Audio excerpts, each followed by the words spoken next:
Earthmark, your path to economic success.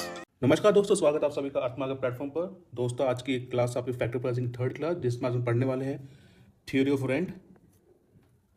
इससे पहले हमने क्लास में हमने कवर किया था वेज डिटर्मिनेशन। आज हम कवर करेंगे रेंट की थ्योरी, जिसके में दो कॉन्सेप्ट है, क्लासिकल थ्योरी ऑफ रेंट और मॉडर्न थ्योरी ऑफ रेंट। साथ ही एक छोटा सा कॉन्सेप्ट है जिसे बोलते हैं क्वासी रेंट। आज की क्लास में तीनों चीज कवर करेंगे हम, और साथ साथ क्वेश्चन इस टॉपिक से रिलेटेड जो PYQ है वो हम डिस्कस करेंगे।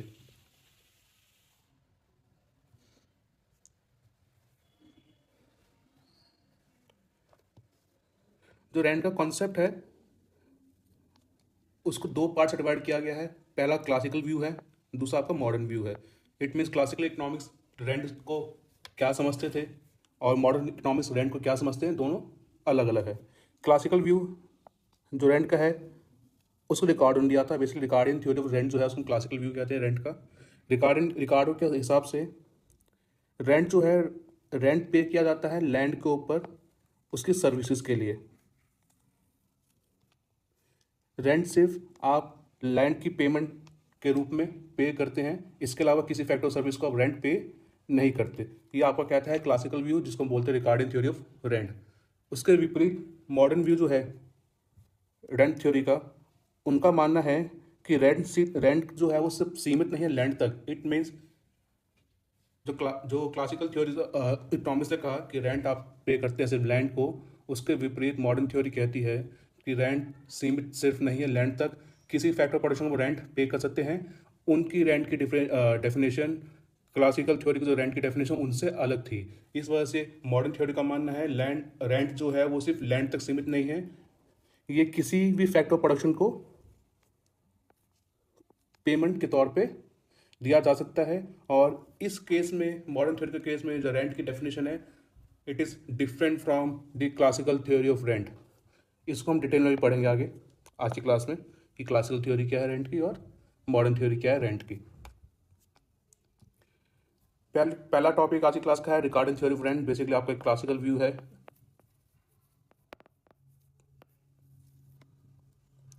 ये थ्योरी आपको दी थी डेविड रिकार्डो ने 1817 में, the principles of political economy and taxation book के माध्यम से। रिकार्डो डेविड रिकार्डो आपके पहले बंदे थे इकोनॉमिस्ट से जिन्होंने रेंट की बात की थी।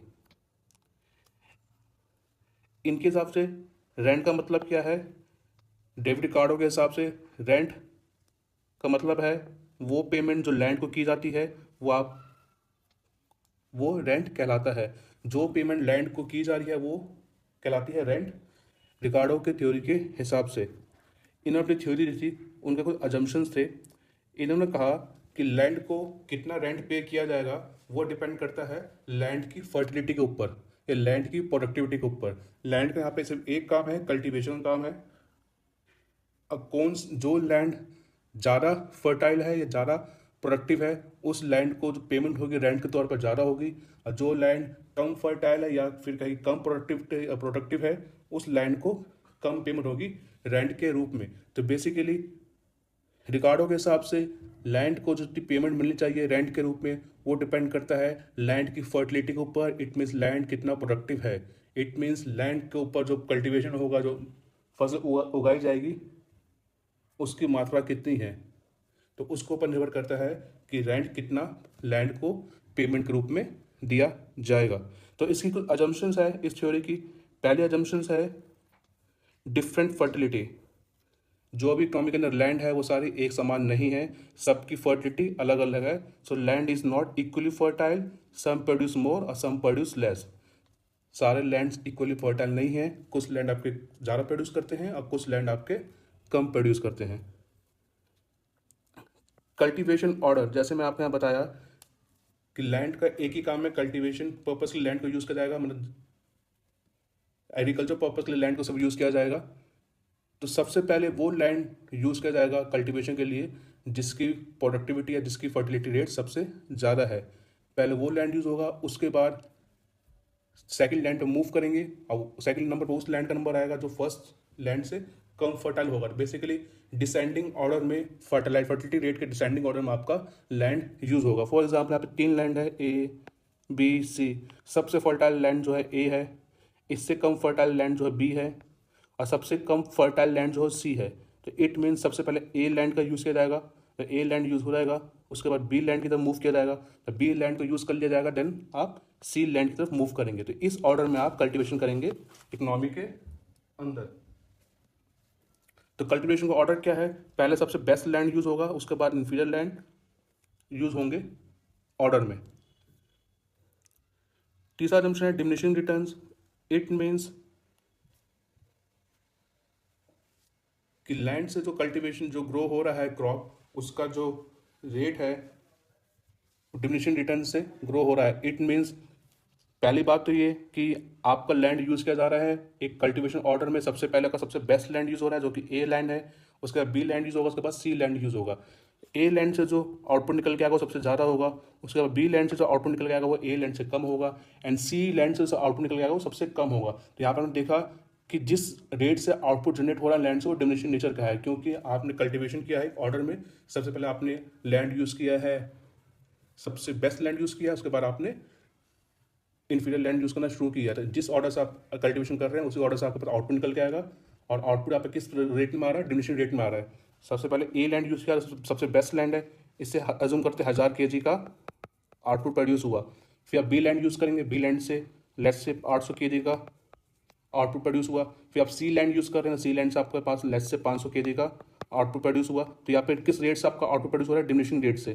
पहले 1000 से 800 गया, 800 से 500 गया, तो यहाँ पर डिमिनिशिंग रिटर्न्स देखने को मिलता है। फिर rent applies only to land. Ricardo तो कहता ही है कि रेंट जो है सिर्फ लैंड को मिलता है और कोई fact of position rent earn नहीं करता, according to regarding theory of rent.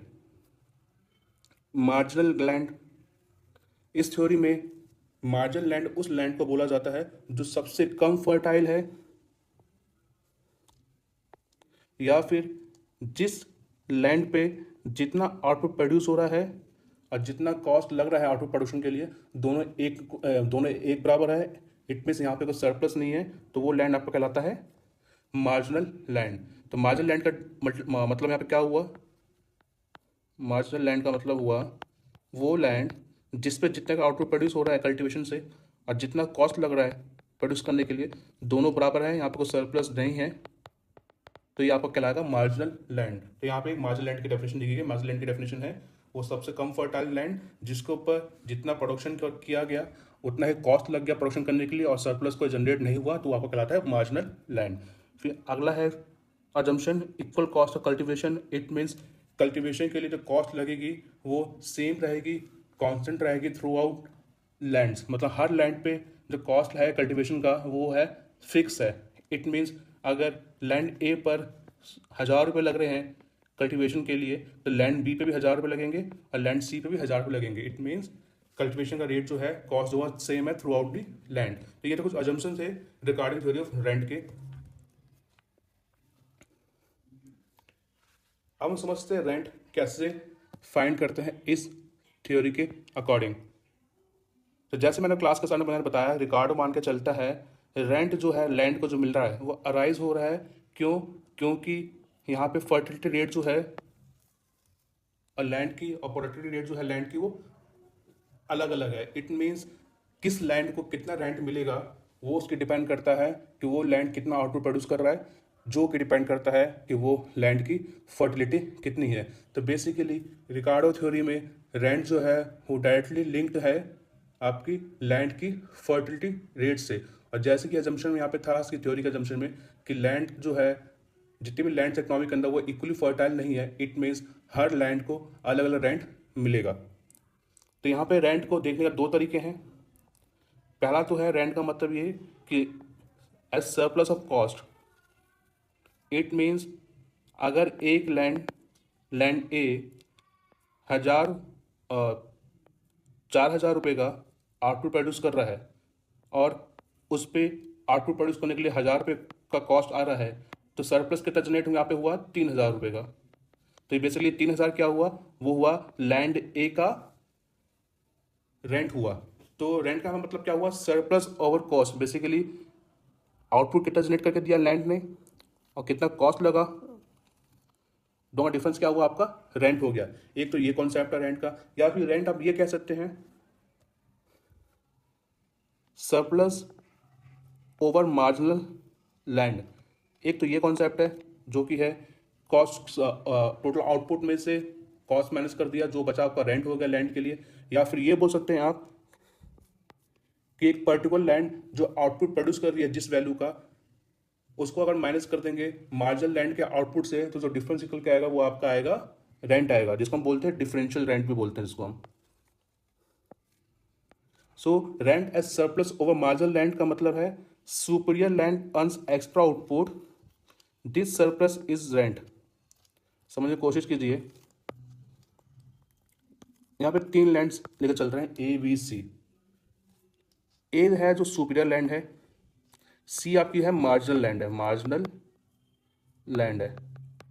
It means land सी जो मार्जिनल लैंड है, इसका जो आउटपुट निकल के आ रहा है और जो कॉस्ट बियर कर रहा है दोनों बराबर है। तो मान लो लैंड सी में 1000 रुपये का आउटपुट निकल के आ रहा है, लेकिन कॉस्ट भी 1000 रुपये है, तो यहाँ पे रेंट कितना है इसका 0 है। ये आपको हो गया marginal land. Let's say land A जो है, सुपीरियर लैंड जो है, वो 5000 रुपये का आउटपुट जनरेट कर रहा है।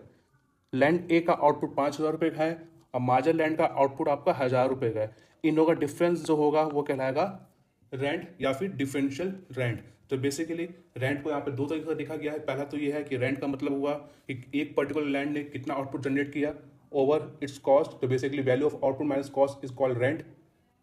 और दूसरा डिफरेंशियल रेंट की डेफिनेशन है कि एक लैंड कितने का आउटपुट जनरेट करके दे रहा है as compare to marginal land.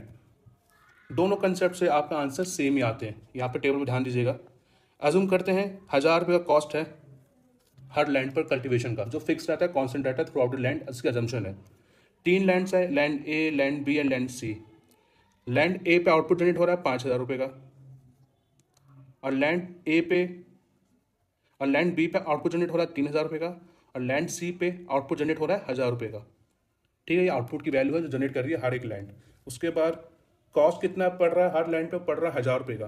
तो रेंट कितना निकल के आएगा, रेंट का फॉर्मूला क्या है, output minus cost, value of output 5000 minus 1000 equal to 4000। So land A का रेंट कितना हो गया, 4000 हो गया। लैंड बी का रेंट कितना होगा, value of output 3000 minus 1000 cost इसकी, तो लैंड बी का रेंट हो गया 2000। लैंड सी का रेंट क्या होगा, वैल्यू कितनी आउटपुट की लैंड सी की 1000, और कॉस्ट कितना है 1000, तो वैल्यू कितनी है, रेंट कितना है लैंड सी का, वो है 0। ये आपका रेंट हो गया पहले फॉर्मूले से। और दूसरा फॉर्मूला यूज़ किया जाए डिफरेंशियल रेंट के लिए, जो कहता है जो लैंड का आउटपुट है उसको आपको कंपेयर करना है मार्जिनल लैंड के आउटपुट से, और जो डिफरेंस आएगा वो आपका कहलाएगा रेंट कहलाएगा पर्टिकुलर लैंड के लिए। तो यहाँ पे लैंड ए है, लैंड ए का आउटपुट कितना है 5000, और लैंड सी जो कि आपका मार्जिनल लैंड है। क्यों, क्योंकि लैंड सी का केस में दे सकते हैं आप, लैंड सी का जो आउटपुट है 1000 वो कॉस्ट के बराबर है, तो लैंड सी का कोई रेंट नहीं है, रेंट लैंड सी का 0 है। सिंस लैंड सी का रेंट 0 है, इट मीन्स लैंड सी आपका यहाँ पे मार्जिनल लैंड है। तो मार्जिनल लैंड का आउटपुट कितना है 1000 का है, और लैंड ए का आउटपुट कितना है 1000 का है, 5000 है, तो दोनों को माइनस कर देंगे तो आपका यहाँ पे डिफरेंशियल लैंड कितना आ जाएगा 4000 आ जाएगा। इसी प्रकार लैंड बी का जो आउटपुट है वो आपका 3000 है, लेकिन मार्जिनल लैंड का आउटपुट कितना है 1000 है, तो आपका 2000 आ जाएगा इसका rent. Third case marginal land का रेंट कितना है, आउटपुट कितना 1000 माइनस 1000, तो यहाँ पे 0 आ गया। तो यहाँ पे देख सकते हैं आपने दोनों कंसेप्ट से जो रेंट की वैल्यू निकाली हर लैंड की वो सेम आई। पहला कॉन्सेप्ट बोलता है output minus cost is rent, दूसरा कॉन्सेप्ट बोलता है the difference between the lands output and marginal land output is called rent, जिसको हम डिफरेंशियल रेंट बोलते हैं, वो भी आपका रेंट के बराबर आया। तो आपने देखा दोनों कॉन्सेप्ट आपका रेंट की वैल्यू बराबर आ रही है। और यहाँ पे आप देख सकते हैं जो लैंड सबसे सुपीरियर है, फॉर एग्जांपल लैंड ए, उसको रेंट ज़्यादा पे किया जा रहा है, और जो लैंड सबसे कम फर्टाइल है, इन्फीरियर है, जैसे कि लैंड सी, उसको कम रेंट, उसको 0 रेंट पे किया जा रहा है। और ये डिपेंड किस पे कर रहा है कि लैंड कितना आउटपुट प्रोड्यूस कर दे रहा है, और बेसिकली लैंड की फर्टिलिटी रेट क्या है, प्रोडक्टिविटी रेट क्या है, उससे उस लैंड का रेंट डिटरमाइन हो रहा है। तो रिकार्डो थ्योरी में आपको क्या चीज़ समझ आई अभी तक, रिकार्डो थ्योरी में आपने एक चीज़ पहले ही समझी कि जो रेंट जो है वो पेमेंट है लैंड को सिर्फ, और कोई फैक्टर प्रोडक्शन को रेंट आप पे रेंट अक्वायर वो नहीं करता। दूसरी चीज़ ये लैंड जो एक लैंड को कितना पेमेंट एज अ रेंट के रूप में मिलेगा वो डिपेंड करता है उस लैंड की फर्टिलिटी रेट के ऊपर, जो डिटरमाइन करेगा कि लैंड कितना प्रोडक्शन करेगा, कितनी वैल्यू का आउटपुट जनरेट करेगा, उससे उस लैंड का रेंट डिटरमाइन होगा, जो कि हर लैंड का अलग अलग होगा, क्योंकि सारे लैंड्स यहाँ पे इक्वली फर्टाइल नहीं है। सभी लैंड्स यहाँ पे जो है अलग अलग है फर्टिलिटी या प्रोडक्टिविटी के रेट के अनुसार। तो अभी हमने देखा लास्ट स्लाइड में कि आपने रेंट कैसे डिटरमाइन किया, और रेंट यहाँ पे जो है वो डायनेमिक नेचर का है, मतलब रेंट जो है फिक्स नहीं है।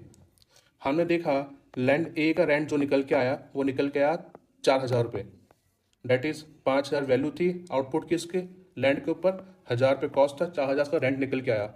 लैंड बी में रेंट निकल के आया 2,000, क्यों? क्योंकि वैल्यू जनरेट किया उसने आउटपुट 3,000 का, और 1,000 रुपये उसको कॉस्ट पड़ रहा है।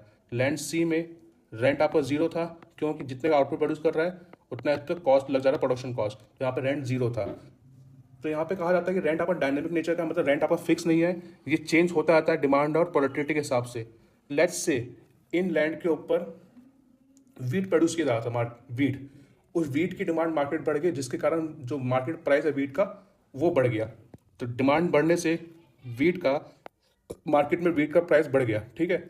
उससे क्या हुआ, जो लैंड पे वीट उगाया जा रहा है उसकी वैल्यू जो है आउटपुट की वो बढ़ गई। पहले 5,000 का वीट प्रोड्यूस हो रहा था लैंड ए के ऊपर, सिंस वीट का प्राइस बढ़ गया मार्केट में, जो वैल्यू है आउटपुट का लैंड ए के ऊपर वो भी 5,000 से बढ़ के 6,000 7,000 तक कुछ भी हो गया। तो जैसे ही इसका वैल्यू बढ़ जाएगा आउटपुट का, due to increase in the price of output, जो रेंट जो है वो आपका चेंज हो जाएगा। लेट्स से वीट का प्राइस बढ़ गया और पहले वो 5,000 का आउटपुट प्रोड्यूस करके दे रहा था लैंड ए, अब उसकी वैल्यू अब 7,000 होगी, तो लैंड ए का रेंट क्या हो जाएगा प्राइस बढ़ने के बाद वीट का, वो हो जाएगा 7,000 माइनस 1,000, डेट इज 6,000। तो देख सकते हैं आप कि जैसे ही डिमांड बढ़ गई गुड्स की, जो गुड प्रोड्यूस कर रहे हैं लैंड आपके, डिमांड बढ़ने से उनका प्राइस बढ़ गया, प्राइस बढ़ने से जो गुड्स प्रोड्यूस कर रहे हैं उनकी वैल्यू बढ़ गई हर लैंड पे, हाँ वैल्यू बढ़ने से आपका यहाँ पे हर लैंड का रेंट भी बढ़ गया। तो ये आप कहता है कि रेंट जो है वो डायनेमिक नेचर का है, वो फिक्स नेचर, वो स्टैटिक नेचर का नहीं है। सो यहाँ पे रेंट आपका फिक्स नहीं है, वो डायनेमिक नेचर का है, ये चेंज होता है with the change in demand और productivity. If price of output rises तो लैंड का रेंट जो है आपका बढ़ जाता है, जो अभी हमने यहाँ पे समझा एग्जाम्पल के माध्यम से। तो अभी तक आपने लैंड की जो रेंट की जो थ्योरी है रिकार्डो की आपने समझ ली है। रिकार्डो का बहुत बहुत बहुत फेमस स्टेटमेंट है जो कहता है corn is high not because rent is high, but rent is high because corn is high. ये रिकार्डो का बहुत फेमस स्टेटमेंट है।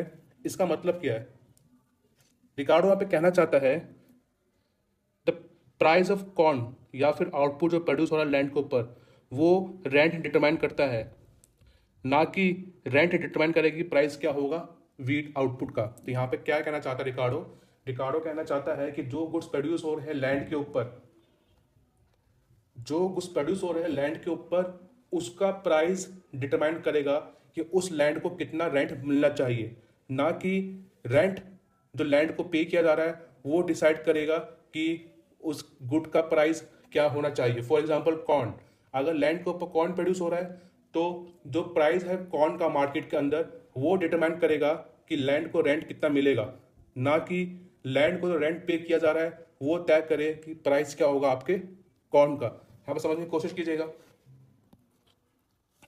एक लैंड है लैंड ए, इस पे कॉर्न प्रोड्यूस होता है, ठीक। सिचुएशन पहली सिचुएशन है, सिचुएशन 1 लेके चलते हैं। इस सिचुएशन में इस लैंड पर 1,000 kg कॉर्न प्रोड्यूस हो रहा है और मार्केट में प्राइस है उसका 5 रुपये फॉर एग्जाम्पल।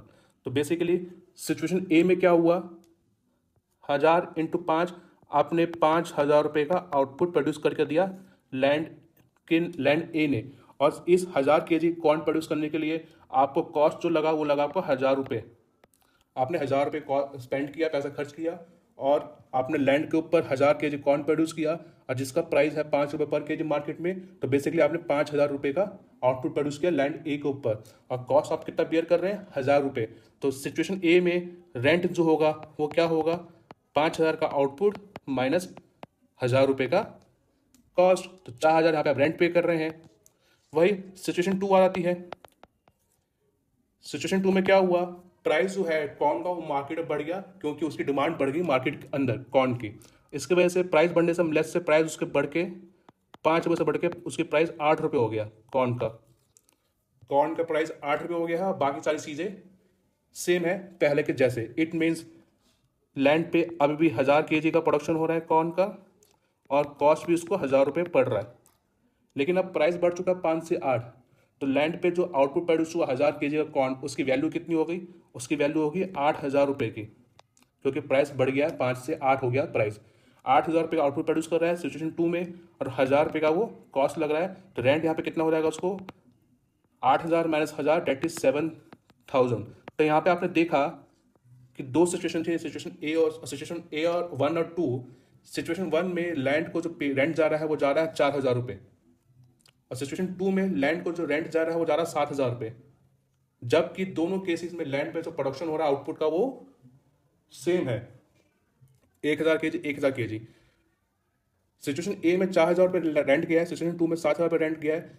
सिचुएशन 2 में क्या हुआ है कि कॉर्न का प्राइस बढ़ गया मार्केट में, 5 से 8 हो गया, जिसकी वजह से जो रेंट जो पेमेंट हो रहा है लैंड को वो भी बढ़ गया 4 से 7000 रुपये। तो यहाँ पे आप देख सकते हैं प्राइस ऑफ कॉर्न था, जो कॉर्न का प्राइस है, मक्के का प्राइस है, उसने तय किया कि लैंड को कितना रेंट जाएगा। So price of corn determines rent. जो प्राइस है आउटपुट प्रोड्यूस हो रहा है लैंड के ऊपर, उसका जो प्राइस है वो उस लैंड को कितना रेंट मिलेगा वो तय करता है, ना कि हम कितना रेंट पे कर रहे हैं लैंड को, वो गुड्स का या आउटपुट का प्राइस तय नहीं करता। तो ये स्टेटमेंट आपको यही कहता है, corn is high not because rent is high. Corn की प्राइस ज़्यादा है प्राइस रेंट ज़्यादा होने की वजह से नहीं, बल्कि रेंट ज़्यादा है कॉर्न का प्राइस ज़्यादा होने से। समझे ये लाइन को? कॉर्न का प्राइस ज़्यादा है not because rent is high, rent high होने की वजह से नहीं, लेकिन रेंट ज़्यादा है क्योंकि कॉर्न का प्राइस ज़्यादा है। It means price determines rent, rent does not determine price. So rent जो रिजल्ट आपका हाई प्राइजेस का है, हाई प्राइजेस का कारण रेंट नहीं है। तो ये था उसका फेमस स्टेटमेंट रिकार्डो का, जो उसने दिया था कि rent price determine rents but other way around doesn't hold. तो ये आपका था रिकार्डो का थ्योरी ऑफ रेंट। ये स्टेटमेंट जो है corn is high not because of rent is high और but rent is high because of corn is high, ये काफ़ी फेमस स्टेटमेंट है। एग्जाम में काफ़ी देखने को मिला है कि इसका मतलब क्या है और स्टेटमेंट किसने दी थी। तो आपको चीज़ ये अच्छे से समझ लेनी है, याद कर लेनी है। और इस थ्योरी का क्रिटिसिज्म क्या है? जैसे हर थ्योरी के क्रिटिसिज्म होते हैं, इस थ्योरी की कुछ लिमिटेशन है जिसको क्रिटिसाइज किया गया बाकी लोगों के द्वारा। पहला तो ये, इस थ्योरी ने अज्यूम किया कि कल्टीवेशन कॉस्ट जो है वो हर लैंड पे एक जैसा है, जो अनरियलिस्टिक है। इस थ्योरी ने अज्यूम किया कि सबसे पहले जो होगा सबसे फर्टाइल लैंड यूज़ की जाएगी अपने प्रोडक्शन के लिए, देन उसके बाद लेस फर्टाइल लैंड। बेसिकली इस ऑर्डर में कल्टीवेशन होगा जो थ्योरी अज्यूम करती है, बट ऐसा देखने को हमेशा नहीं मिलता। इसने अज्यूम किया रेंट जो अर्थ फैक्टर्स को दिया जाता है, लैंड और लेबर कैपिटल को, उसने उसको नज़रअंदाज किया इस थ्योरी ने। तो इसकी कुछ क्रिटिसिज्म थी जो बाकी लोगों ने इसको क्रिटिसाइज किया इन पॉइंट्स के ऊपर। तो इसी साथ आपका जो रिगार्डिंग थ्योरी ऑफ रेंट वो खत्म होता है। अब हम बात करते हैं modern theory of rent. Modern theory of rent ये आपको दिया था एल्फ्रेड मार्शल ने और जॉन रॉबिन्सन ने, जिन्होंने रिकार्डो की थ्योरी ऑफ रेंट को भी क्रिटिसाइज किया था। रिकार्डो क्या कहता था? रिकार्डो कहता था भाई जो रेंट मिल रहा है लैंड को वो इसलिए मिल रहा है क्योंकि लैंड की फर्टिलिटी के हिसाब से, जो लैंड जितना फर्टाइल है उतना ज़्यादा उस लैंड को रेंट मिलेगा, जो कम फर्टाइल है उसको कम रेंट मिलेगा। ये सब सारी चीज़ें डिस्कस कर चुके हैं अभी पिछली स्लाइड्स में। मॉडर्न थ्योरी क्या कहती है रेंट की? मॉडर्न थ्योरी ये कहती है कि भैया जो रेंट डिसाइड हो रहा है कि कितना रेंट मिलना चाहिए, वो फैक्टर की स्कार्सिटी के ऊपर निर्भर करता है कि फैक्टर जो प्रोडक्शन जो है उसकी अवेलेबिलिटी कितनी है सप्लाई के तौर पे as compare to demand in the market. वो फैक्टर कितना स्कार्सिटी, इस फैक्टर की प्रोडक्शन कितनी है उस पर डिपेंड करता है रेंट मिलना चाहिए किसी फैक्टर प्रोडक्शन को, वो डिपेंड करता है scarcity of any factor. Scarcity मतलब क्या हुआ कि उस फैक्टर प्रोडक्शन का सप्लाई कितना है as compare to demand market के अंदर, वो आपका स्कार्सिटी बताता है। और इस मॉडल व्यू ने यह भी कहा कि रेंट जो है वो सिर्फ लैंड तक सीमित नहीं है। रेंट जो है कोई भी फैक्टर ऑफ प्रोडक्शन को मिल सकता है, जिस फैक्टर ऑफ प्रोडक्शन की स्कार्सिटी होती है उसको रेंट मिलता है।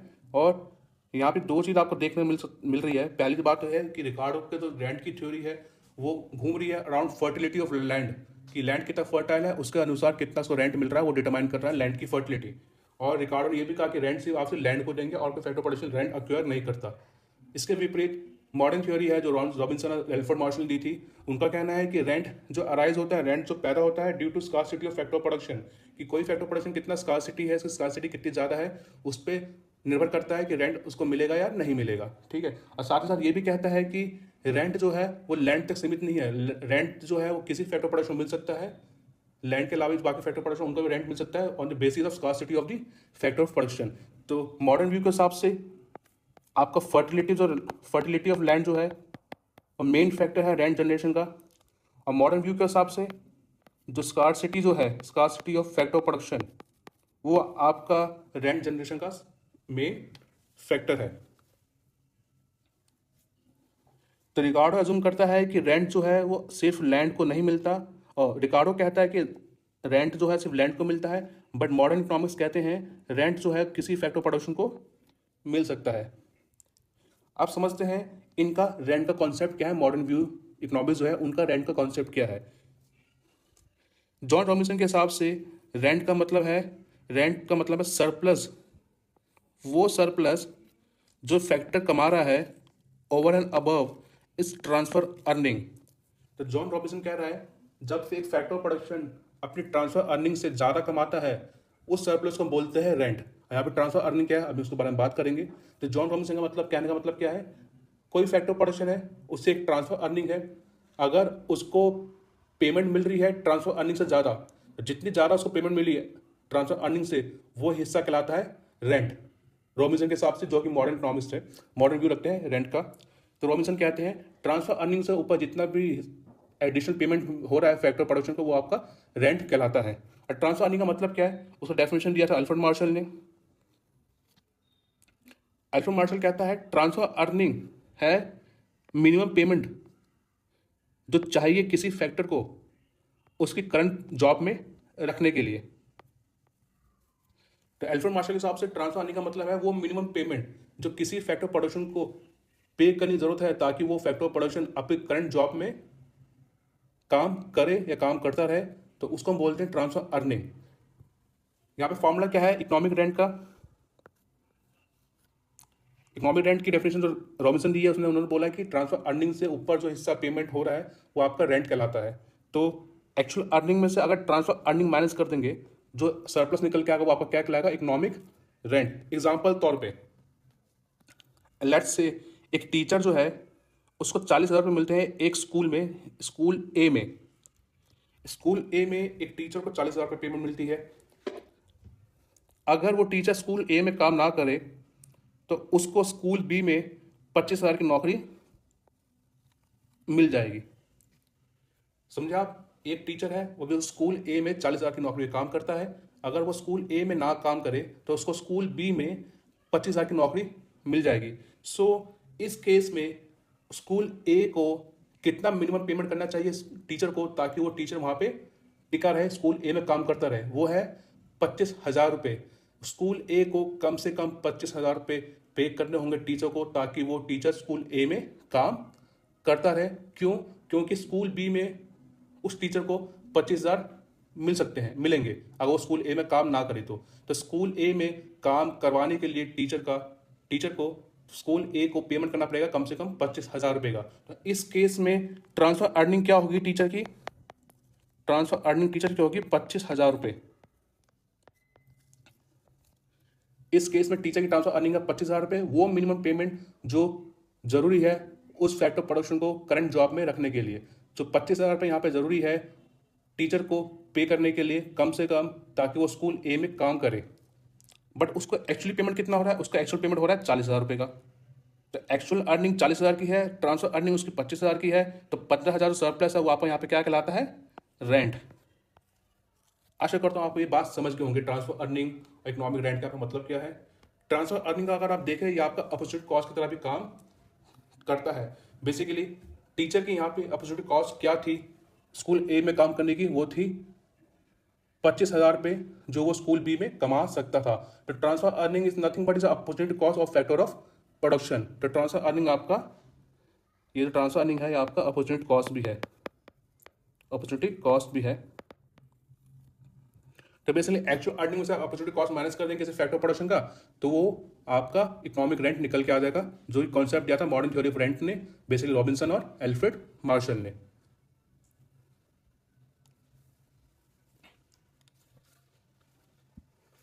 अब हम बात करते हैं the link between scarcity of factor production and is elasticity of supply.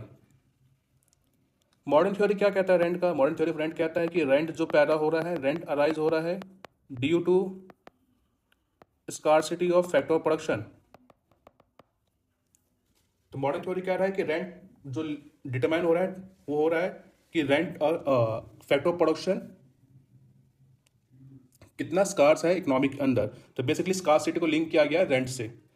अगर हम स्कार्सिटी को, किसी फैक्टर की स्कार्सिटी को हम उसका सप्लाई कर्व से हम दर्शा सकते हैं। अगर आपका फैक्टर ऑफ प्रोडक्शन अबंडेंट है, इट मीन्स काफ़ी बड़ी मात्रा में अवेलेबल है इकोनॉमी के अंदर, तो उसका सप्लाई कब होता है उस फैक्टर प्रोडक्शन का?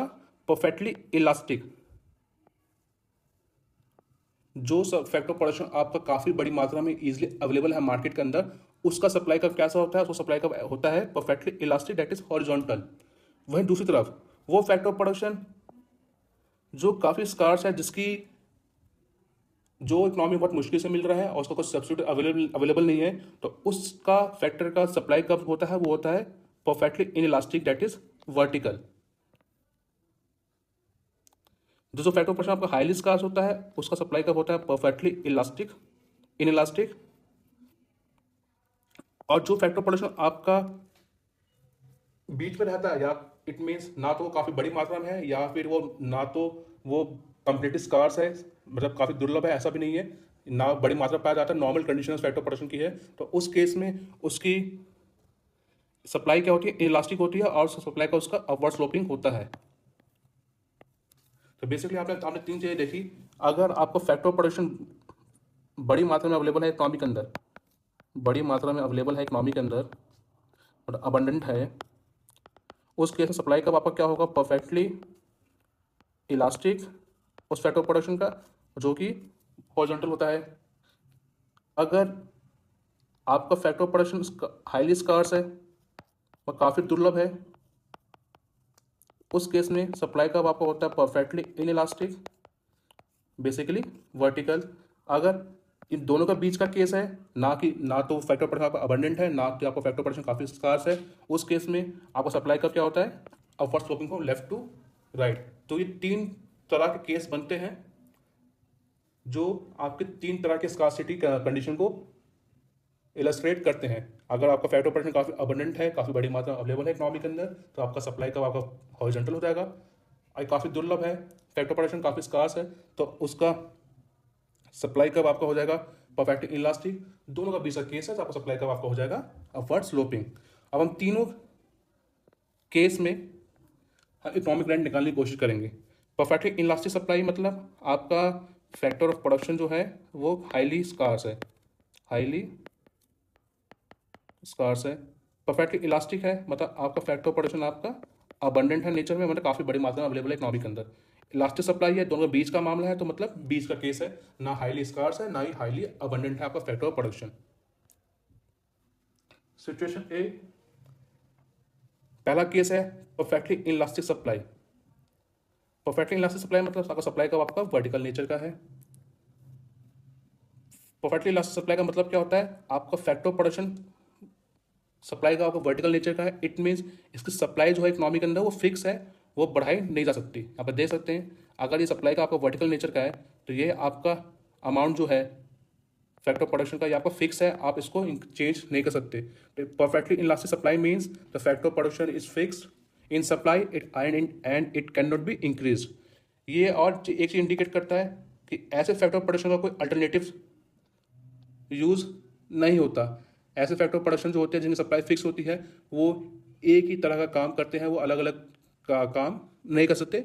अगर हम समझेंगे आगे जाके ये डिटेल में कि ऐसा मैं क्यों बोल रहा हूँ, ऐसा क्यों होता है। इस केस में आपका ट्रांसफर अर्निंग जीरो होता है और सारा आपका इकोनॉमिक रेंट होता है। अभी हम सीधे समझेंगे। देखिए यहाँ पे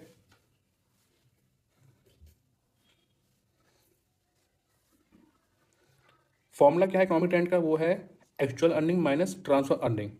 सिंस आपका सप्लाई जो है वो परफेक्टली इनलास्टिक है, मतलब फिक्स है, और इस फैक्टर ऑफ प्रोडक्शन का कोई अल्टरनेटिव यूज नहीं है, इट मीन्स वो फैक्टर ऑफ प्रोडक्शन जिसकी सप्लाई फिक्स है इकोनॉमी के अंदर, वर्टिकल है या फिर परफेक्टली इनलास्टिक है, तो वो फैक्टर ऑफ प्रोडक्शन सिर्फ एक ही इंडस्ट्री या एक ही काम कर सकता है, उसका कोई अल्टरनेटिव यूज नहीं है, उसका कोई अल्टरनेटिव यूज उसका नहीं है। सिंस इसका कोई अल्टरनेटिव यूज नहीं है तो उसकी ट्रांसफर अर्निंग भी जीरो है, इट मीन्स उसका अपॉर्चुनिटी कॉस्ट भी जीरो है। समझने की कोशिश कीजिए। लैंड, लेट सपोज कि एक लैंड है, लैंड के एग्जाम्पल ले चलते हैं। लैंड पे आप सिर्फ एग्रीकल्चर कर सकते हैं, प्रोडक्शन कर सकते हैं क्रॉप्स का, और इसके अलावा कोई और काम लैंड पे आप नहीं कर सकते। और लैंड की सप्लाई जो है फिक्स है, वो कांस्टेंट है, और सप्लाई का जो उसकी है वर्टिकल है। सिंस लैंड पे आप सिर्फ एक ही तरह का काम कर सकते हैं, जब उस पर कोई अल्टरनेटिव काम हो नहीं सकता उस लैंड के ऊपर, तो उस लैंड का कोई अपॉर्चुनिटी कॉस्ट भी नहीं है, कोई मिनिमम पेमेंट भी नहीं है जो उसको देनी पड़े उसको वही काम करने के लिए। ट्रांसफर अर्निंग का मतलब क्या हुआ कि मिनिमम पेमेंट दी जाए फैक्टर ऑफ प्रोडक्शन को, ताकि वो फैक्टर ऑफ प्रोडक्शन वही काम करे जो काम वो कर रहा है ऑलरेडी। सिंस यहाँ पे फैक्टर प्रोडक्शन आपका फिक्स है और उसका कोई अल्टरनेटिव यूज नहीं है प्रोडक्शन इकोनॉमी के अंदर, वो सिर्फ एक ही काम कर सकता है, तो उस केस में उस फैक्टर प्रोडक्शन क्या है, कोई भी अपॉर्चुनिटी कॉस्ट नहीं है, कोई भी मिनिमम पेमेंट नहीं है जो उसको देने पड़े उसको वही काम करने के लिए, क्योंकि वो कोई दूसरा काम वो कर भी नहीं सकता। तो इस केस में ट्रांसफर अर्निंग या फिर अपॉर्चुनिटी कॉस्ट क्या है, जीरो होती है। तो यहाँ पे ट्रांसफर अर्निंग आपकी जीरो है। सिंस आपका ट्रांसफर अर्निंग जीरो है तो जितना पेमेंट मिल रहा है इस फैक्टर प्रोडक्शन को, वो पूरा पूरा आपका रेंट है। समझ गए। परफेक्टली इनलास्टिक केस में जब आपकी सप्लाई का परफेक्टली इनलास्टिक है और फिर कहे कि आपकी सप्लाई जो फैक्टर की वो काफ़ी हाईली स्कार्स है, उसका स्कार्सिटी काफ़ी हाई है, इट मीन्स इसकी सप्लाई फिक्स है इकोनॉमी के अंदर, इसकी स्कार्सिटी काफ़ी हाई है, और ये फैक्टर प्रोडक्शन को दूसरा काम नहीं कर सकता ऐसे एक काम के अलावा। तो इट मीन्स इस केस में इस फैक्टर प्रोडक्शन का कोई भी अल्टरनेटिव यूज़ नहीं है, कोई अल्टरनेटिव यूज़ नहीं है तो कोई अपॉर्चुनिटी कॉस्ट नहीं है, कोई अपॉर्चुनिटी कॉस्ट नहीं है तो कोई ट्रांसफर अर्निंग भी नहीं होगी। तो जो भी पेमेंट्स इस फैक्टर प्रोडक्शन दी जाएगी वो सारी सारी आपकी कहलाएगी इकोनॉमिक रेंट। इस ग्राफ पे ध्यान दीजिए। सप्लाई कब आपका वर्टिकल है, जो कि परफेक्टली इलास्टिक सप्लाई कब शो करता है। डिमांड कब आपका है, डी डी जो इंटरसेक्ट कर रहा है एट पॉइंट ई पे जो प्राइस निकल के आ रहा है फैक्टर प्रोडक्शन का, वो ओ आर स्टार निकल के आ रहा है, तो क्वांटिटी निकल के आ रही है वो ओ टी निकल के आ रही है। तो टोटल पेमेंट जो रहा है इस फैक्टर प्रोडक्शन कितना हो रहा है, वो इस रेक्टेंगल के अराउंड हो रहा है, बराबर हो रहा है। इतना वो इक्विवेलेंट आउटपुट है, इक्विवेलेंट लेवल ऑफ क्वांटिटी है फैक्टर प्रोडक्शन का, इतना उसका प्राइस है। तो टोटल पेमेंट जो होगा वो होगा area of this rectangle O R star E T. Since यहाँ पे ट्रांसफर अर्निंग जीरो है तो जितना उसको इनकम मिल रहा है सारा सारा यहाँ पे क्या है, उसका रेंट है, सरप्लस है ओवर ट्रांसफर अर्निंग। एग्जाम्पल तौर पे इसके एग्जाम्पल्स क्या क्या हो सकते हैं। लैंड का एग्जाम्पल यहाँ पे परफेक्टली फिक्स बैठता है। लैंड जो है फिक्स है सप्लाई के अंदर, हाईली स्कार्स है, कंप्लीटली स्कार्सिटी है, तो उस केस में लैंड को जो पेमेंट मिल रही है पूरी पूरी रेंट के रूप में मिल रही है। दूसरा आपका है रेयर नेचुरल टैलेंट, कोई ऐसा टैलेंट जो काफ़ी रेयर है, तो उस केस में जो भी पेमेंट्स को दी जा रही है वो आपका पूरा पूरा रेंट है। यूनिक रिसोर्सेज लाइक डायमंड को जो भी पेमेंट दी जा रही है सारा सारा उसका रेंट है। तो आप समझ आएगा आपको यह टॉपिक परफेक्टली इलास्टिक केस में। नेक्स्ट आपका है केस बी, जब आपका सप्लाई परफेक्टली इलास्टिक है। परफेक्टली इलास्टिक सप्लाई का मतलब है कि आपका सप्लाई फैक्टर जो है वो अबंडेंट है नेचर में, इट मीन्स वो काफ़ी बड़ी मात्रा में अवेलेबल है इकोनॉमी के अंदर। इट मीन्स ये शो करता है कि ऐसे फैक्टर ऑफ प्रोडक्शन जिसका सप्लाई का परफेक्टली इलास्टिक होता है वो ईजिली शिफ्ट कर सकते हैं अपने जॉब को एक जॉब से दूसरी जॉब में।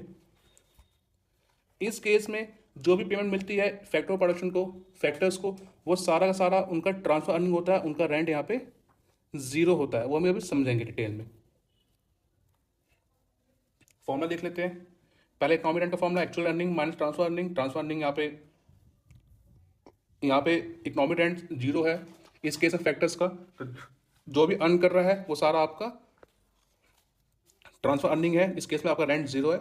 आप समझने की कोशिश कीजिए, मैंने कहा कि फैक्टर ऑफ प्रोडक्शन जो है आपका इस केस में उसकी सप्लाई परफेक्टली इलास्टिक है, मतलब उसकी सप्लाई जो इकोनॉमी में अबंडेंट है, ऐसा फैक्टर प्रोडक्शन काफ़ी बड़ी मात्रा में इकोनॉमी में अवेलेबल है, और ऐसे फैक्टर प्रोडक्शन जो है वो ईजिली अपने जॉब स्विच कर सकते हैं एक जगह, एक इंडस्ट्री से दूसरी इंडस्ट्री, एक जॉब से दूसरे जॉब के अंदर। तो जब कोई फैक्टर प्रोडक्शन काफ़ी बड़ी मात्रा में इकोनॉमी में अवेलेबल हो और वो ईजिली एक जॉब स्विच कर दूसरी जॉब में जा सकते हो, तो इस केस में फैक्टर प्रोडक्शन को जो पेमेंट की जाती है वो उनकी ट्रांसफर अर्निंग उनको पे की जाती है। इट मीन्स उनको मिनिमम उतना अमाउंट पे किया जाता है, वही अमाउंट पे किया जाता है जो उनको बाकी जॉब्स में भी मिलेगी। इट मीन्स उनको ट्रांसफर अर्निंग पे की जाती है। एग्जाम्पल तौर पर अगर मैं लेबर क्लास की बात करूँ, लेबर्स की बात करूँ, वर्कर्स की लेबर की बात करूँ, तो लेबर की संख्या काफ़ी ज़्यादा है, वो ईजिली एक जॉब से दूसरी जॉब में शिफ्ट कर सकते हैं। मैंने एक जगह काम कर रहे हैं तो उसको छोड़ के और दूसरी जगह पे आराम से वो काम पा सकते हैं। तो इस केस में जो उनको पेमेंट मिलती है वो पेमेंट मिलती है उनकी ट्रांसफर अर्निंग। इट मीन्स वो मिनिमम पेमेंट जो चाहिए उनको उस जॉब में टिके रहने के लिए। सिंस नंबर यहाँ पे फैक्टर प्रोडक्शन काफ़ी अबंडेंट है, नेचर में काफ़ी बड़ी मात्रा में पाया जा रहा है इकोनॉमी के अंदर, तो अगर एक छोड़ के जाएगा तो दूसरा आपको इजीली मिल जाएगा। इस वजह से आपके पास जो काम कर रहा है फैक्टर प्रोडक्शन, इस टाइप का फैक्टर प्रोडक्शन जो काम कर रहा है फर्म में या फैक्ट्री में, तो उसको मिनिमम उतना ही पे किया जाता है जितना उनको उतना ही पे किया जाता है जितना उनकी मिनिमम पेमेंट रिकॉर्ड होती है उस जॉब पर रोकने के लिए। इट मीन्स उनको ट्रांसफर अर्निंग ही पे किया जाता है। फॉर एग्जाम्पल 1,000 रुपये मिल रहे हैं, 1,000 रुपये मिल रहे हैं पर डे के किसी वर्कर को, उस वर्कर को अगर दूसरी जगह काम करेगा तब भी उसको 1,000 रुपये मिलेंगे, और ऐसे वर्कर्स बहुत सारे इकोनॉमी में अवेलेबल है लोग। तो एक फैक्ट्री या एक फर्म उस वर्कर को 1,000 रुपये पे करेगी जो उसकी ट्रांसफर अर्निंग है। जो उसको दूसरे फर्म में जाएगा, फैक्ट्री में जाएगा तब भी 1,000 रुपये मिलेंगे, तो उसका ट्रांसफर अर्निंग कितनी 1,000 रुपये होगी। तो फर्म उसको 1,000 रुपये पे करेगी जो उसकी ट्रांसफर अर्निंग है, क्योंकि ऐसे वर्कर्स की संख्या जो है इकोनॉमी में बहुत ज़्यादा है। तो पेमेंट अगर एक वर्कर छोड़ के जाता है दूसरा आपको इजीली मिल जाएगा। तो इस केस में जो वर्कर पेमेंट हो रही है 1,000 रुपये, सारी उसकी ट्रांसफर अर्निंग है, वो कोई रेंट मतलब कमा नहीं पा रहा है। तो इस केस में परफेक्टली इलास्टिक सप्लाई केस में इकोनॉमिक रेंट आपका जीरो होता है। अब ये ग्राफ पे ध्यान दीजिए, सप्लाई का आपका हॉरिजॉन्टल है फैक्टर प्रोडक्शन का, तो परफेक्टली इलास्टिक नेचर शो करता है। डिमांड कर्व डी है, इकोनॉमी है आपका पॉइंट ई पे, वेज आपका है O R star, O T आपका क्वांटिटी है, टोटल अर्निंग यहाँ पे हुआ, ये हुआ एरिया, और ये टोटल अर्निंग है इस इक्वल टू ट्रांसफर अर्निंग, और यहाँ पे रेंट सारा जीरो है। तो परफेक्टली इलास्टिक सप्लाई केस में आपका रेंट जीरो है, और परफेक्टली इलास्टिक केस में आपका जो भी है ट्रांसफर अर्निंग जीरो है, जो भी अर्निंग है सारी आपकी इकोनॉमिक रेंट है। इसके एग्जांपल्स क्या है इस केस के? अनस्किल्ड लेबर, इनको जो वेज दी जाती है उनकी मिनिमम वेज होती है, रिक्वायर्ड होती है वहाँ पर काम करने की, तो इनको कोई रेंट जनरेट यहाँ पर नहीं होता। तो ऐसे जो भी एग्जांपल्स है वो सारे आपके परफेक्टली इलास्टिक सप्लाई का होते हैं उनके, और इनके केस में रेंट जीरो होता है। नेक्स्ट केस आपका इलास्टिक सप्लाई का बीच का केस है, ना ही परफेक्टली इलास्टिक ना ही परफेक्टली इलास्टिक। इस केस में आपकी फैक्टर होती है वो पार्शली स्कार्स होती है, ना कि फिक्स है, ना ही अनलिमिटेड है, ना ही वो अबंडेंट है नेचर में, ना ही वो फिक्स है, वो बीच का मामला है, बीच का केस है ये। इसके सप्लाई का आपका अपर स्लोपिंग होता है। इस केस में आपको जो पेमेंट दी जा रही है फैक्टर प्रोडक्शन को, उसमें कुछ हिस्सा ट्रांसफर अर्निंग का होता है, कुछ हिस्सा आपका इकोनॉमिक रेंट का होता है। बेसिकली इस केस में जो भी इनकम जनरेट कर रहा है फैक्टर, वो ट्रांसफर अर्निंग के साथ साथ अपना इकोनॉमिक रेंट भी वो जनरेट कर रहा है। समझते हैं ग्राफ से। इस ग्राफ पे डी डी आपका डिमांड कर्व है, सप्लाई का एस एस है, इंटरसेक्शन पॉइंट ई है, ओ एम आपका क्वांटिटी आ गया, टी और ओ टी ओ आर आपका आ गया, वेज आ गया। तो टोटल अर्निंग कितनी हो रही है? वो हो रही है O R star into O M, this area O T, ये आ रहा टोटल आपका अर्निंग हो गया ये एरिया। और इसमें से आपका रेंट कितना है और ट्रांसफर अर्निंग कितना है वो देखते हैं। ट्रांसफर अर्निंग आपका होगा सप्लाई कर्व के नीचे वाला एरिया, ये आपका सप्लाई कर्व है, इसके नीचे वाला एरिया क्या हो गया आपका ट्रांसफर अर्निंग। अब ये सवाल पैदा होगा कि भैया नीचे वाला हिस्सा ट्रांसफर अर्निंग क्यों है, ऊपर वाला हिस्सा ट्रांसफर अर्निंग क्यों नहीं? सप्लाई कर्व डिमांड का इंटरसेक्ट कर रहा पॉइंट ई पर, टोटल अर्निंग निकल गया यार बॉक्स रेक्टेंगल, इसको दो हिस्से बन रहे हैं, एक ऊपर हिस्सा बन रहा है, एक निचला हिस्सा बन रहा है, और मैं कह रहा हूँ निचला हिस्सा आपका ट्रांसफर अर्निंग है। सवाल होता है पैदा कि बस ट्रांसफर अर्निंग निचला हिस्सा क्यों, ऊपर हिस्सा क्यों नहीं है ट्रांसफर अर्निंग? तो निचला हिस्सा आपका ट्रांसफर अर्निंग इसलिए है कि सप्लाई कर्व आपका रिप्रेजेंट करता है हर एक वैल्यू, हर एक पॉइंट सप्लाई कर्व के ऊपर corresponding to each level of quantity show करता है मिनिमम पेमेंट या minimum price required, minimum price accepted by supplier. कहना मतलब मेरा ये है, ये मेरा सप्लाई कर्व है, ड्रॉ करता हूँ, ये मेरा सप्लाई कर्व है। ये सप्लाई कर्व के ऊपर एक ये पॉइंट है, पॉइंट ए, इस पे पी है, क्यू है। तो सप्लाई कर्व के ऊपर जो पॉइंट ए पे प्राइस आ रहा है क्वांटिटी क्यू के लिए, वो प्राइस शो कर रहा है minimum price accepted by the supplier for this quantity. इसी प्रकार हर एक पॉइंट पे मिनिमम प्राइस शो करता है कॉरस्पॉन्डिंग टू दिस क्वांटिटी जो सप्लायर को चाहिए। तो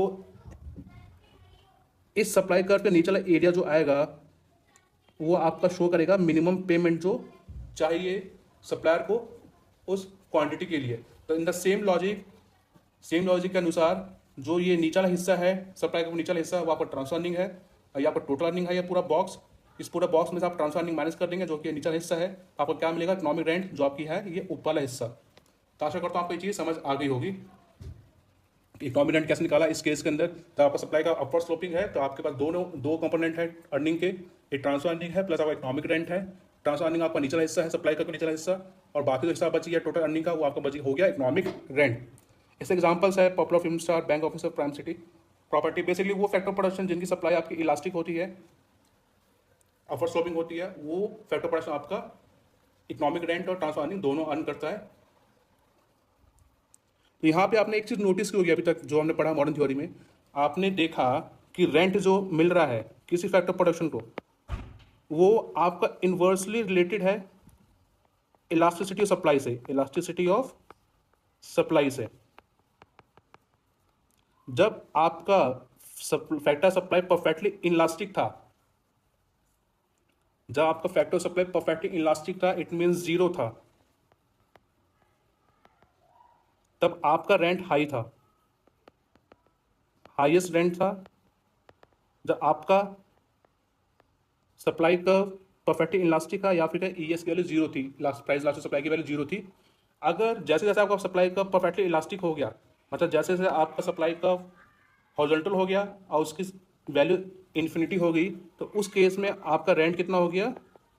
ज़ीरो हो गया। तो आपने देखा जब आपका ईएस की वैल्यू ज़ीरो से इन्फिनिटी तक गई, वैसे वैसे आपकी रेंट जो है वो हाईएस्ट से ज़ीरो हो गई। तो आप देख सकते हैं जैसा आपका इलास्टिक सप्लाई बढ़ रहा है वैसे वैसे आपका, जैसे आपका इलास्टिक सप्लाई बढ़ रहा है वैसे आपका रेंट आपका गिर रहा है। तो यहाँ पे हम कह सकते हैं रेंट और प्राइस इलास्टिक सप्लाई के बीच में, फैक्टर सप्लाई के बीच में इनवर्स रिलेशनशिप है। और परफेक्टली इलास्टिक केस में सारा सारा आपका रेंट है, जो भी अर्न कर रहा है फैक्टर वो सारा सारा रेंट है, और परफेक्टली इलास्टिक केस में जो भी अर्न कर रहा है फैक्टर प्रोडक्शन वो सारा सारा ट्रांसफर अर्निंग है, रेंट वहाँ पे जीरो है। तो इसी सारा का मॉडर्न थ्योरी ऑफ रेंट भी खत्म होता है। और अल्फ्रेड मार्शल का क्या कहना है इस बात को लेकर, इस कॉन्सेप्ट को लेकर? अल्फ्रेड मार्शल ने कहा इकोनॉमिक रेंट को उसने प्रोड्यूसर सरप्लस का नाम दिया। अल्फ्रेड मार्शल ने उसने बोला जो एक्स्ट्रा पेमेंट मिल रहा है किस फैक्टर को उसके अपॉर्चुनिटी कॉस्ट के ऊपर वो आपका प्रोड्यूसर सरप्लस है। बेसिकली ये कह रहा है जो भी इकोनॉमिक रेंट है चाहे कोई भी केस हो, ये आपका ट्रांसफर अर्निंग है या आपका इकोनॉमिक रेंट है। तो ये कह रहा है कि इकोनॉमिक रेंट जो है वो आपका प्रोड्यूसर सरप्लस है मार्शल के हिसाब से। तो इसने भी वही बात की मार्शल ने जो हमने पिछले स्लाइड में बात की थी कि फैक्टर सप्लाई किसी फैक्टर का इलास्टिक सप्लाई पे डिपेंड करता है उसका रेंट, और यहाँ पे देखा जाता है इनवर्स रिलेशनशिप बिटवीन फैक्टर का रेंट और उसका इलास्टिसिटी ऑफ सप्लाई के ऊपर। जैसे जैसे इलास्टिक सप्लाई उसकी बढ़ती है फैक्टर की जीरो से इन्फिनिटी की तरफ, it means perfectly in elastic से परफेक्टली इलास्टिक तरफ जाता है फैक्टर सप्लाई का प्राइस इलास्टिक सप्लाई, वैसे वैसे उस पर रेंट जो है वो हाई से जीरो की तरफ जाता है। तो यहाँ पे बेसिकली इनवर्स रिलेशनशिप है जो हमने लास्ट स्लाइड में बात की, वही बात यहाँ पे लिखी हुई है। अब आगे बढ़ते हैं। यह आपकी क्लास का लास्ट टॉपिक जो कि है क्वाजी रेंट। क्वाजी रेंट का कॉन्सेप्ट दिया था अल्फ्रेड मार्शल ने। अल्फ्रेड मार्शल के हिसाब से क्वाजी रेंट का मतलब है वो एक्स्ट्रा इनकम जो एक मैनमेड इंसान द्वारा बनाई गई machinery, equipments, capital short run के अंदर अर्न करती है, क्योंकि शॉर्ट रन में से सप्लाई फिक्स होता है। सो वो एक्स्ट्रा इनकम जो भी एक फैक्टर ऑफ प्रोडक्शन जो मनुष्य द्वारा बनाया गया है शॉर्ट रन में अर्न करती है, बिकॉज शॉर्ट रन में उसका सप्लाई फिक्स होता है, उसको हम बोलते हैं क्वाजी रेंट। ये आपका एप्लीकेबल है वो सारी चीज़ें जो मशीन जो बनाई गई है मैनमेड, जैसे कि plant, machinery, buildings, equipments short run case में, क्योंकि शॉर्ट रन में इनकी सप्लाई फिक्स होती है। ये आपका टेम्पररी रेंट है, इसलिए हम इसको क्वाजी रेंट बोलते हैं, रेंट नहीं बोलते हैं। ये सिर्फ शॉर्ट रन में देखने को मिलता है, लॉन्ग रन का ये आपको देखने को नहीं मिलता। तो बेसिकली क्वाजी रेंट आपका शॉर्ट रन कॉन्सेप्ट है, ना कि लॉन्ग रन कॉन्सेप्ट है। शॉर्ट रन में क्यों होता है देखने को मिलता है, क्योंकि शॉर्ट रन के केस में सप्लाई आपकी फिक्स होती है ऐसे प्रोडक्शन, फैक्टर ऑफ प्रोडक्शन की, जो कि मनुष्य द्वारा बनाई जाती है। और लॉन्ग रन में सप्लाई उनकी फ्लेक्सिबल हो जाती है, इस वजह से लॉन्ग रन केस में वो रेंट देखने को नहीं मिलता जो रेंट शॉर्ट रन केस में देखने को मिलता था। So quasi rent is a short run surplus revenue earned by factor of production whose supply is fixed. It is equal to the difference between total revenue and total variable cost. It composes fixed cost and profit. तो quasi rent के अगर फॉर्मूले की बात करें, ये आपका होता है total revenue minus total variable cost. इनों का डिफरेंस जो है वो आपका कहलाता है क्वाजी रेंट। और कहता है क्वाजी रेंट के दो कंपोनेंट्स है, पहला आपका फिक्स कॉस्ट है, दूसरा आपका प्रॉफिट है। शॉर्ट रन का फिक्स कॉस्ट देखने को मिलता है कि फिक्स फैक्टर प्रोडक्शन होते हैं, शॉर्ट रन का सुपर प्रॉफिट, नॉर्मल प्रॉफिट देखने को मिलता है। तो शॉर्ट रन केस में आपको क्वाजी रेंट देखने को मिलता है, और यही क्वाजी रेंट आपका लॉन्ग रन में खत्म हो जाता है। क्यों? क्योंकि लॉन्ग रन के केस में फिक्स कॉस्ट भी नहीं होता, क्योंकि आपका फैक्टर प्रोडक्शन आपके सारे वेरिएबल हो जाते हैं। और लॉन्ग रन केस में आपका फैक्टर प्रोडक्शन और लॉन्ग रन केस में फर्म जो है वो सिर्फ नॉर्मल प्रॉफिट अर्न करती है, जीरो इकोनॉमिक प्रॉफिट अर्न करती है। It means long run case में आपका प्रॉफिट वैनिश हो जाता है। इस वजह से क्वाजी रेंट जो है शॉर्ट रन में देखने को मिलता है, लॉन्ग रन में देखने को नहीं मिलता। दो चीज़ें आपको ध्यान रखना, क्वाजी रेंट का फॉर्मूला टीआर माइनस टीवीसी, और क्वाजी रेंट के दो कंपोनेंट्स होते हैं, पहला फिक्स कॉस्ट, दूसरा आपका प्रॉफिट। यहाँ सवाल पैदा हो रहा है कि भैया क्वाजी रेंट अराइज क्यों हो रहा है, ऐसी क्या चीज़ है कि भैया जो फैक्टर प्रोडक्शन को रेंट जो मिल रहा है शॉर्ट रन में मिल रहा है बट लॉन्ग रन केस में नहीं मिल रहा है, क्यों हो रहा है वो देखते हैं। पहली बात तो ये, शॉर्ट रन के अंदर फैक्टर प्रोडक्शन जो है उसकी सप्लाई कॉन्स्टेंट है, फिक्स है। फिक्स है सप्लाई उसकी, अगर उसकी डिमांड बढ़ जाती है उस फैक्टर प्रोडक्शन की, बट सप्लाई उसकी बढ़ नहीं सकती शॉर्ट रन के अंदर, क्योंकि सप्लाई फिक्स है, तो उसका प्राइस बढ़ जाएगा। सिंपल सी बात है ना भाई, अगर इसका डिमांड बढ़ रहा है, सप्लाई फिक्स है, वर्टिकल है, डिमांड डाउन स्लोपिंग है, डिमांड बढ़ गया, प्राइस का हो गया बढ़ गया। सो शॉर्ट रन में उसका प्राइस बढ़ जाएगा अगर उसकी डिमांड बढ़ जाएगी। तो इसी प्राइस बढ़ने से जो उसकी इनकम जनरेट हो रही है एक्स्ट्रा, उसको हम बोलते हैं क्वाजी रेंट। एग्जाम्पल तौर पर एक मशीन है जो 50,000 महीना नॉर्मली कमाती है, बट उस मशीन की डिमांड बढ़ने से उसकी अर्निंग जो है वो 50,000 से 80,000 पहुंच गई, क्योंकि उसकी प्राइस बढ़ गई। नॉर्मली वो मशीन 50,000 महीना कमाती है, बट उसकी डिमांड बढ़ गई मार्केट में, जिससे उसकी प्राइस बढ़ गई, जिससे उसकी अर्निंग जो है 50 से 80,000 हो गया। और जो एक्स्ट्रा जो मिल रहा है 30,000, 80 माइनस 30, 50,000, जो एक्स्ट्रा जो यहाँ पे 30,000 कमा रहा है डिमांड बढ़ने से, ये आपको क्या है, क्वाजी रेंट है, जो सिर्फ शॉर्ट रन में मिलेगा। लॉन्ग रन में क्या होगा, जब सप्लाई आपकी फ्लेक्सिबल हो जाएगी तो वो द्वारा अपना 50,000 की इनकम पा जाएगा, 80,000 छोड़ के। तो लॉन्ग रन केस में आपका क्वाजी रेंट आपका जीरो हो जाएगा। ग्राफिकली समझ लेते हैं इसको। सप्लाई का आपकी वर्टिकल है, एसएस है, परफेक्ट इलास्टिक है शॉर्ट रन केस में। डिमांड का आपकी डीडी है इनिशियली, या आपकी डिमांड कर्व है इनिशियल, जो राइट पर शिफ्ट होगी due to increase in demand, ये होगी राइट पर शिफ्ट आपकी डिमांड कर्व शिफ्ट। इससे क्या हुआ, प्राइस आपका इंक्रीज हो गया P0 से PS। ये आपका प्राइस इनिशियल प्राइस था, डीडी डिमांड पे डिमांड इंक्रीज हुआ, जिससे आपका प्राइस इंक्रीज हो गया PS। तो ये एरिया जो है, जो एक्स्ट्रा इनकम मिल रहा है, ये आपका क्वाजी रेंट है। तो ये एरिया आपका हो गया क्वाजी रेंट, जो आपका इंक्रीज इन प्राइस से इनकम जनरेट हुआ एक्स्ट्रा उस फैक्टर प्रोडक्शन के लिए, वो आपका हो गया क्वाजी रेंट। ये आपका शॉर्ट रन फिनोमेना है, शॉर्ट रन का देखा जाता है, लॉन्ग रन में आपका ये डिसअपियर हो जाता है। ये जो है मैनमेड फिक्स एसेट को केस में देखने को मिलता है, ना कि नेचुरल एसेट्स के केस में क्वाजी रेंट। तो क्वाजी रेंट आपको देखने को मिलेगा मैनमेड फिक्स एसेट के केस में, जो कि शॉर्ट रन केस में आपका फिक्स होता है जिनकी सप्लाई, इस वजह से उनको क्वाजी रेंट या एक्स्ट्रा इनकम जनरेट होती है शॉर्ट रन केस में, जब उनकी डिमांड बढ़ जाती है मार्केट में। यहाँ पे डिफरेंस है टेबल पे रेंट और क्वाजी रेंट के बीच में। Rent payment to natural gifts, Ricardo की बात करें रिकॉर्डर का रेंट का कॉन्सेप्ट है वो कहता है payment to natural gift that is land. Quasi rent जो है just payment to manmade appliances machine buildings. Time period rent जो है दोनों केस देखने को मिलता है, short and long run. Quasi rent जो है सिर्फ शॉर्ट रन के केस में देखने को मिलता है, वो लॉन्ग रन में देखने को नहीं मिलता।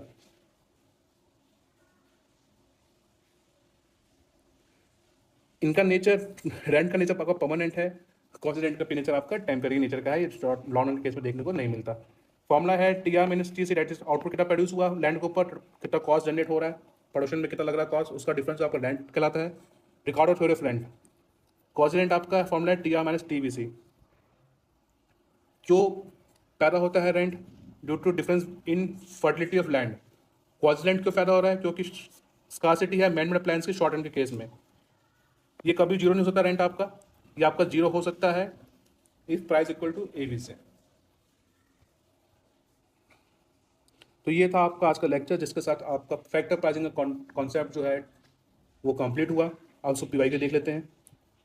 इस तरह से एक क्वेश्चन देखने को मिला आपकी तरफ आपके एग्जाम में। वो क्वेश्चन है income derived from machines and other appliances made by man during short run is known as. अभी हमने जस्ट की बात की, वो इनकम जो मशीन और अदर अप्लायंसेस जो मनुष्य द्वारा बनाई गई है अर्न करती शॉर्ट रन में, उसको हम क्या बोलते हैं? Quasi rent. तो option D is the correct answer. तो ये था आपका लेक्चर जो कंप्लीट हुआ इस क्वेश्चन के साथ ही। इसके साथ आपका फैक्टर प्राइसिंग टॉपिक कंप्लीट होता है 3 लेक्चर के अंदर। फर्स्ट लेक्चर हमने कवर किया था फैक्टर प्राइसिंग के marginal productivity theory of distribution, then उसके बाद हमने कवर किया वेस्ट डिटर्मिनेशन। आज हमने कवर किया थ्योरी ऑफ रेंट। ये आपके एग्जाम पॉइंट के लिए इतना इनफ है फैक्टर प्राइसिंग टॉपिक से पढ़ना। अब आपका लास्ट टॉपिक बचा है माइक्रो का, that is welfare and market failure. वो हम नेक्स्ट 2 क्लासेस में कवर करके आपका माइक्रो टर्म्स हम कंप्लीट करेंगे। तो मिलते हैं आपसे बहुत जल्द नेक्स्ट क्लास में, तब तक के लिए धन्यवाद।